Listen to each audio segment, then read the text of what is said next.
സ്വാഗതം. ആദ്യം തന്നെ ഒരു വലിയ സന്തോഷ വാർത്ത പറഞ്ഞുകൊണ്ട് നമുക്ക് ഈ വീഡിയോ സ്റ്റാർട്ട് ചെയ്യാം. നമ്മുടെ ചാനലിൽ ആക്റ്റീവായിട്ട് വീഡിയോസ് ഇട്ട് തുടങ്ങിയ ശേഷം ഞാൻ കുറേ കാത്തിരുന്നൊരു കാര്യമാണ് നമ്മുടെ ചാനലിൽ 1000 സബ്സ്ക്രൈബേഴ്സ് ആവുന്നത്. അങ്ങനെ കാത്തിരുന്ന് നമ്മുടെ ചാനലിൽ ഫൈനലി 1000 സബ്സ്ക്രൈബേഴ്സ് കടന്നിരിക്കുകയാണ്. ഈ ചാനലിൽ നമ്മൾ വീഡിയോസ് ഇട്ട് തുടങ്ങിയത് മുതൽ നമ്മുടെ ഈ ചാനലിനെ കോൺസ്റ്റന്റ്ലി സപ്പോർട്ട് ചെയ്യുന്ന എല്ലാവർക്കും ബിഗ് താങ്ക് യു. ഇനി നമുക്ക് വീഡിയോയിലിട്ട് കിടക്കാം. ഒരു വിന്റേജ് തീമിൽ ജേർണൽ കിറ്റ് സെറ്റ് ചെയ്യണമെന്ന് ഞാൻ കുറേ കാലമായിട്ട് ആഗ്രഹിക്കുന്ന ഒരു കാര്യമാണ്. ഫൈനലി അതിപ്പോഴാണ് നടന്നത്. ഇപ്പൊ നമ്മൾ ചെയ്തുകൊണ്ടിരിക്കുന്നത് വിന്റേജ് തീമിലുള്ള DIY പേപ്പേഴ്സ് ആണ്. കുറച്ച് വെള്ളത്തിൽ കുറച്ചധികം തന്നെ തേയിലപ്പൊടി ഇട്ട് നന്നായിട്ട് തിളപ്പിച്ചിട്ട് അതിലേക്ക് ഈ പേപ്പേഴ്സ് ഡിപ്പ് ചെയ്തിട്ട് ഒന്ന് ഉണക്കി എടുത്താൽ നമ്മുടെ വിന്റേജ് DIY പേപ്പേഴ്സ് റെഡി.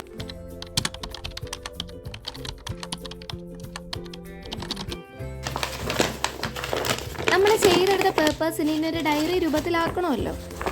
ഈ ഒരു സംഭവം ചെയ്യുമ്പോൾ ശ്രദ്ധിച്ച് ചെയ്തില്ലെങ്കിൽ ചിലപ്പോൾ നമുക്ക് പണി കിട്ടാനുള്ള ചാൻസ് ഉണ്ട്. നമ്മുടെ കയ്യിൽ കട്ടിയുള്ള ബൈൻഡ് ഉണ്ടെങ്കിൽ അത് തന്നെ എടുക്കുന്നതായിരിക്കും ഏറ്റവും ബെറ്റർ. ഞാനിവിടെ എൻ്റെ പഴയ റെക്കോർഡിൻ്റെ ബൈൻഡാണ് യൂസ് ചെയ്യുന്നത്. നമുക്കിപ്പോൾ കാർഡ്ബോർഡ് വേണമെങ്കിൽ ഇതിന് വേണ്ടിയിട്ട് യൂസ് ചെയ്യാം. അതിനെ ഒരു പേപ്പർ കവർ വെച്ച് കവർ ചെയ്തെടുക്കുന്നുണ്ട്. ആ സെൻറ്ററിൽ കുറച്ച് സ്പേസ് വിട്ടിട്ട് ആ സ്പേസിലേക്ക് വേണം നമ്മൾ ഒട്ടിച്ച് വെച്ചിരുന്ന ഈ പേപ്പേഴ്സിനെ എടുത്ത് ഒട്ടിച്ചു കൊടുക്കാൻ. ഇനിയാണ് നമ്മുടെ മെയിൻ പരിപാടി വരുന്നത്. അതായത് പുറത്തുള്ള കവറിനെ എങ്ങനെ ഡെക്കറേറ്റ് ചെയ്ത് വിൻറ്റേജ് സ്റ്റൈലിൽ കൊണ്ടുവരാം. അതായത് നമ്മുടെ ക്രിയേറ്റിവിറ്റി മൊത്തത്തിൽ പുറത്തെടുക്കാൻ പറ്റിയ ഒരു സംഭവമാണ് ഇത്. എനിക്കൊരു മിനിമൽ വിൻറ്റേജ് ലുക്കാണ് ഇഷ്ടം. അപ്പോൾ ആ ഒരു രീതിയിലാണ് ഞാനിവിടെ ചെയ്തെടുത്തുകൊണ്ടിരിക്കുന്നത്. നമ്മൾ ഈ ക്രാഫ്റ്റൊക്കെ ചെയ്യുന്ന ആൾക്കാർ നമ്മുടെ കയ്യിൽ ഒരു സാധനം ഇല്ലെങ്കിൽ നമ്മൾ കൂടുതലും നമ്മുടെ കയ്യിലുള്ളത് വെച്ച് ഒപ്പിക്കാനായിരിക്കും നോക്കുക. അങ്ങനെ ഒപ്പിച്ചെടുത്ത ഒരു സാധനമാണ് ആ ഫസ്റ്റ് ഞാൻ ഒട്ടിച്ചു കൊടുത്ത ലേസ്. വീട്ടിലെ പോരാളി വേണ്ടാന്ന് പറഞ്ഞ് ഉപേക്ഷിച്ച ഡൈനിങ് ടേബിളിൻ്റെ കവറിൽ നിന്നാണ് ഞാൻ ആ ലേസ് ഒപ്പിച്ചെടുത്തത്.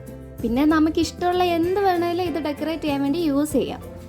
നെറ്റ് ഒട്ടിച്ചത് ആക്ച്വലി കെട്ടിക്കൊടുക്കാൻ വേണ്ടിയിട്ടായിരുന്നു. പക്ഷെ എനിക്ക് ആ ലുക്ക് ഇഷ്ടപ്പെടാത്തതുകൊണ്ട് ഞാൻ തിരിച്ച് ഒട്ടിച്ചു കൊടുക്കുകയാണ് ചെയ്തത്. ഈ ഒരു കോയിൻ എൻ്റെ കോയിൻ കളക്ഷനിലെ ഏറ്റവും ഓൾഡസ്റ്റ് ആണ്. അതായത് 1972 ബിൽഡ് ചെയ്തൊരു കോയിനാണ്.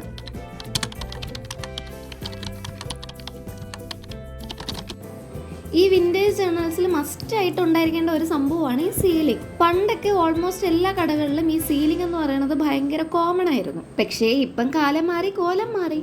അങ്ങനെ സീലിംഗ് സമ്പ്രദായവും പോയി. അതായത് ഇന്ന് എല്ലാ കടകളിലും കമ്പ്യൂട്ടർ സെൻട്രലൈസ്ഡ് ആണ് നമ്മുടെ ബില്ലിംഗ് സിസ്റ്റം ഒക്കെ. പക്ഷേ ഈ വിൻറ്റേജ് ജേർണലൊക്കെ നമുക്ക് എന്തായാലും പ്രിൻ്റ് എടുത്ത് ചെയ്യാൻ പറ്റില്ല. അപ്പോൾ എന്ത് ചെയ്യും? ഇതുപോലെയൊക്കെ ഓരോന്ന് സീലുണ്ടാക്കി ചെയ്യണം. ഈ ചില ഡ്രസ്സൊക്കെ വാങ്ങുന്ന സമയത്ത് നമുക്ക് ഇതുപോലത്തെ സംഭവങ്ങളൊക്കെ കിട്ടാറുണ്ട്. അപ്പോൾ ഇതൊക്കെ നമുക്ക് സീലായിട്ട് തന്നെ യൂസ് ചെയ്യാം. പിന്നെ ഇത് ചെയ്യുമ്പോൾ കിട്ടുന്ന ഒരു സാറ്റിസ്ഫാക്ഷൻ അത് വേറെയാണ്.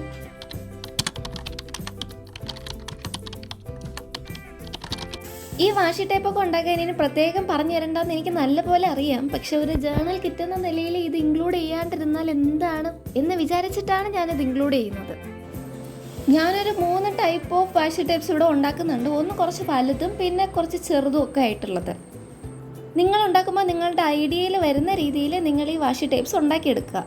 പക്ഷേ ഈ വിൻറ്റേജിൻ്റെ ഒരു പ്രശ്നം എന്താണെന്ന് വെച്ചാൽ ഈ വിൻറ്റേജിൽ വരുന്ന ഫ്ലവേഴ്സും കാര്യങ്ങളും ഒന്നും നമുക്ക് ലിറ്ററലി വരയ്ക്കാൻ പറ്റുന്ന രീതിയിലല്ല അതുള്ളത്. അതായത് ഭയങ്കര വിൻറ്റേജ് ലുക്കായിരിക്കും. ഭയങ്കര ഡ്രോയിങ് സ്കിൽസൊക്കെ ഉള്ളവർക്കായിരിക്കും അത് ക്ലിയർലി അതിനങ്ങനെ പകർത്തിയെടുക്കാൻ പറ്റുക. അങ്ങനെ വലിയ റിസ്ക് എടുക്കാൻ താല്പര്യമില്ലാത്തവർക്ക് ഇതുപോലെ കുഞ്ഞായിട്ട് സിമ്പിളായിട്ട് ചെയ്തെടുക്കാം.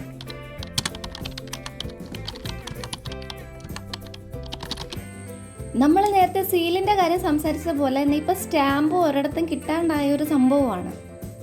എൻ്റെ കയ്യിൽ നേരത്തെ അത്യാവശ്യം നല്ല രീതിയിലുള്ള സ്റ്റാമ്പ് കളക്ഷൻ ഉണ്ടായിരുന്നു. പക്ഷെ എവിടെ പോയെന്ന് ഒരു പിടുത്തവും ഇല്ല. ഇതൊക്കെ ഉണ്ടാക്കിയെടുക്കാനൊരു ത്വര ഉണ്ടെങ്കിൽ നമുക്ക് കളഞ്ഞു പോയാലും കുഴപ്പമില്ലല്ലോ.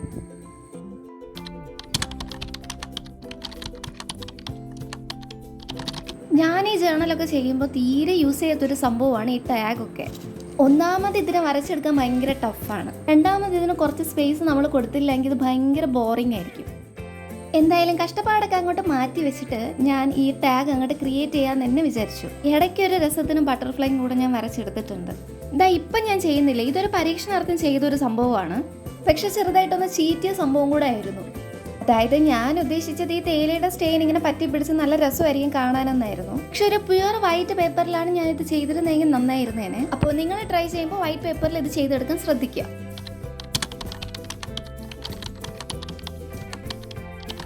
സ്റ്റിക്കേഴ്സിൻ്റെ കാര്യവും ഭയങ്കര കോമൺ ആയിട്ട് ഇപ്പോൾ എല്ലാവരും ചെയ്യുന്ന ഒരു സംഭവമാണ്. പിന്നെ ഞാനിത് എന്തിനു ചെയ്തു എന്ന് ചോദിച്ചാൽ ഇതൊരു ജേർണൽ കിറ്റിൻ്റെ വീഡിയോ ആയതുകൊണ്ട് ഇതെന്തായാലും ഉൾക്കൊള്ളിപ്പിക്കണമല്ലോ. ഈ സ്റ്റിക്കറിങ് പരിപാടി ആദ്യം കുറച്ച് ടഫായിട്ടൊക്കെ തോന്നുമായിരിക്കും. പക്ഷേ ഒരെണ്ണം ചെയ്ത് കഴിഞ്ഞാൽ ഇത് ഭയങ്കര ഈസിയാണ്. പിന്നെ നമ്മൾ സ്റ്റിക്കർ ചെയ്യാൻ ഉദ്ദേശിക്കുന്ന സാധനം ആദ്യം സെല്ലോ ടേപ്പിലേക്ക് ഒട്ടിച്ചു കൊടുക്കുക. പിന്നെ ആ ഒട്ടിച്ചു കൊടുക്കേണ്ട സാധനം എടുത്ത് സെല്ലോ ടേപ്പിന് മുകളിൽ ഒട്ടിച്ചു കൊടുക്കുക. പിന്നെ അതിന് കട്ട് ചെയ്ത് ഒരു ബട്ടർ പേപ്പറിലേക്ക് ഒട്ടിച്ചു കൊടുക്കുക. പിന്നെ നമുക്ക് എപ്പോഴാണോ ഇതിൻ്റെ ആവശ്യം അപ്പോൾ ബട്ടർ പേപ്പറിൽ നിന്ന് എടുത്ത് അവിടേക്ക് ഒട്ടിച്ചു കൊടുക്കുക. അതായത് ചേച്ചി പറയുന്നതിനേക്കാളും ഈ വീഡിയോ കണ്ട് നിങ്ങൾ ചെയ്യുന്നതായിരിക്കും ഏറ്റവും ബെറ്റർ.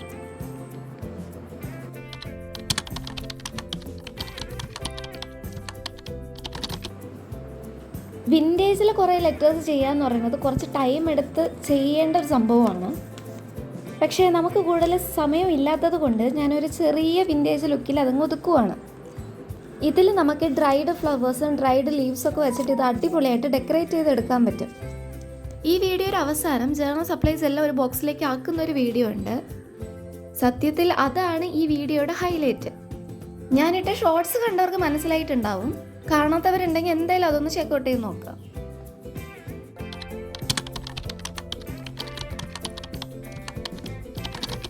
ഈ കാർഡ്സൊക്കെ ക്രിയേറ്റ് ചെയ്യാൻ ഭയങ്കര ഈസിയാണ്. കാരണം ആർക്കും മനസ്സിലാവാത്ത തരത്തിൽ ഒരു ഹാൻഡ് റൈറ്റിങ്ങിൽ അങ്ങ് എഴുതിയാൽ മതി. അത്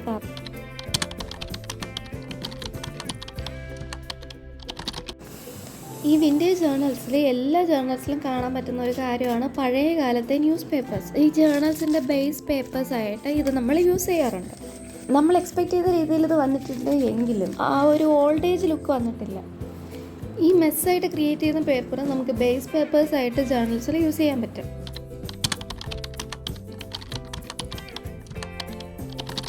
ഞാൻ പണ്ട് മുതലേ കളക്ട് ചെയ്യുന്ന ഒരു കാര്യമാണ് ഈ ജേർണൽ സപ്ലൈസ്. അങ്ങനെ കളക്ട് ചെയ്ത് വെച്ചിരുന്ന ബിൽസിലുള്ള സീൽസാണ് നിങ്ങളിപ്പം കണ്ടത്.